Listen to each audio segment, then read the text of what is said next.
Morning every one. അങ്ങനെ എമ്പുരാന്റെ trailer വന്നു കഴിഞ്ഞു. ഞാൻ ഓൾറെഡി കണ്ടു. ഞാനൊരു 3-4 പ്രാവശ്യം ഓൾറെഡി കണ്ടു. പിന്നെ എമ്പുരാൻ എപ്പോൾ വരും, എങ്ങനെ വരും എന്നുള്ളത് നമുക്കിപ്പോൾ പ്രഡിക്റ്റ് ചെയ്യാൻ പറ്റില്ലെന്ന് പുള്ളി തന്നെ ഓൾറെഡി പറഞ്ഞു കഴിഞ്ഞു. രാത്രി വരേണ്ട സാധനം രാവിലെ വന്നു. നമ്മൾ മെൽബൺ നിവാസികൾക്ക്, ഓസ്ട്രേലിയയിൽ മൊത്തത്തിലുള്ളവർക്ക് ഈ ട്രെയിലർ ഇറങ്ങുന്ന സമയം കറക്റ്റ് ടൈം കാണാൻ പറ്റിയതല്ല. ഒന്നി അതിരാവിലെ, അല്ലെങ്കിൽ മിക്കവാറും രാത്രി 12 മണി 1 മണി. എന്തായാലും ഇത് ഞാൻ ഇന്ന് രാത്രി 12 മണിക്ക് കാണണം എന്ന് വിചാരിച്ചുകൊണ്ടിരുന്നതാണ്. പക്ഷെ നേരത്തെ വന്നു. എനിവേസ് 3 മിനിറ്റ് 50 സെക്കൻഡ് ഉള്ള ട്രെയിലർ. ജസ്റ്റ് ഒരു ട്രെയിലർ റിയാക്ഷൻ ഉള്ള ശ്രമമാണ്. എന്റെ പിന്തുടർച്ചക്കാർ, എന്നെ പിന്തുടരുന്നവർ ആരാണ്?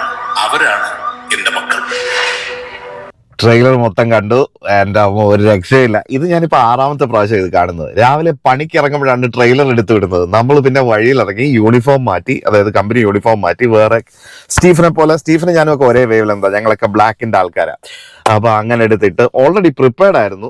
എപ്പോഴും വ്ളോഗിങ് ചെയ്യുന്നതുകൊണ്ട് എപ്പോഴും കയ്യിൽ സംഭവങ്ങളൊക്കെ ഉണ്ടാവും. അതുകൊണ്ട് സംഭവം പൊളിച്ചു, ഒരു രക്ഷയില്ല. ഇത് പിതാവിനും പുത്രനും ഇടയിൽ ഒരു കറുത്ത പൂവോ, ആ ഡയലോഗൊക്കെ ഒരു രക്ഷയില്ല. തമോഗോളത്തിന്റെ രാജാവോ അങ്ങനെ എന്തോ പറഞ്ഞിട്ടൊരു ഡയലോഗൊക്കെ ഉണ്ടല്ലോ ഫാസിലിന്റെ. ഓ മാൻ, അടിപൊളി. എനിക്കൊരു ചെറിയ, ഈ പടം ഇറങ്ങുമ്പോൾ ആദ്യം ലാലേട്ടനെ വെല്ലാൻ ഒരു സ്വാഗ് ഒരു മനുഷ്യർക്കും ഇല്ല. അത് 100% ഉറപ്പായിരുന്നു. പക്ഷെ പുള്ളി ഇങ്ങനത്തെ ഗെറ്റപ്പിൽ പോസ്റ്റേഴ്സ് വരുമ്പോൾ സീരിയസ്ലി എനിക്കൊരു ഡൗട്ട് ഉണ്ടായിരുന്നു, ഇത് ഇറക്കിയോ, പുള്ളിക്ക് ഇത് ഫിറ്റിനാവുമോ എന്നൊരു ഡൗട്ട് ഉണ്ടായിരുന്നു. ഇനി ഒരു തുള്ളി ഡൗട്ടിന്റെ പോലും ആവശ്യമില്ല. ഇട്ടിവെട്ട് ഐറ്റം എന്ന് പറഞ്ഞാൽ ഇതൊരു 100% ഹിറ്റ് തന്നെയായിരിക്കും. ഞാൻ ആലോചിക്കുന്നത് വെച്ചാൽ, ഇത് നമ്മുടെ സൗത്തിൽ തീർച്ചയായിട്ടും ഈ പടം കത്തിക്കയറും, ഒരു ഡൗട്ടും വേണ്ട. പക്ഷെ നോർത്തില് പുഷ്പ പോലെയൊക്കെയുള്ള ഒരു സാധനം ഇറക്കി വിട്ടെടുത്ത് ഈ സാധനം ഇറക്കി വിടുമ്പോൾ ഇതിന്റെ ഒരു ക്വാളിറ്റി ഒക്കെ കണ്ടിട്ട് ട്രെയിലറിൽ തന്നെ അതിന്റെ ഒരു ഫീല് കിട്ടുന്നുണ്ട്. പ്രത്യേകിച്ച് അല്ല, ഒരുപാട് ഡൗട്ടും ഒരുപാട് സംഭവങ്ങളുണ്ട്. ഇപ്പം പെട്ടെന്നൊരു ട്രെയിലർ റിയാക്ഷൻ പറയുകയാണെങ്കിൽ, ഒരു ഫസ്റ്റ് ഹാഫ് മേ ബി മറ്റേ എന്താ പറയാ, US മിലിറ്ററിയോ അല്ലെങ്കിൽ അവരുടെ ഫോഴ്സുമായിട്ടുള്ളൊരു ഫൈറ്റ് കാര്യങ്ങൾ, പിന്നെ മേ ബി കട്ട് ഗുജറാത്ത്, അവിടുത്തെ പഴയകാല പൊളിറ്റിക്സും വർഗീയതയും അതിന്റെ ഇരയായിട്ടുള്ള ഒരു പക്ഷേ എന്താ പറയാ, പൃഥ്വിരാജിന്റെ ക്യാരക്ടർ സെയ്ദ് മസൂദ്. അപ്പൊ ഒരു പക്ഷെ സെയ്ദ് മസൂദിന്റെ അച്ഛനായിട്ടൊരു ക്യാരക്ടർ പോസ്റ്ററിൽ കാണിച്ചിട്ടുണ്ടല്ലോ.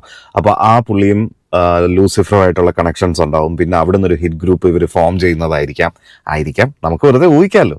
പക്ഷെ അത് കഴിഞ്ഞിട്ട് മറ്റേ ഡ്രാഗൺ ഷർട്ടൊക്കെ ഇട്ട് അവൻ ആരാണവൻ? ഒരു ഏഷ്യൻ ഇതാണെന്ന് തോന്നുന്നു, പക്ഷെ അറിയില്ല എന്തായാലും. പക്ഷെ അവരായിരിക്കും ഈ ഡ്രഗ്സും കാര്യങ്ങളും, പിന്നെ കബൂക്ക ഗ്യാങ് കുറെ ഉണ്ട്.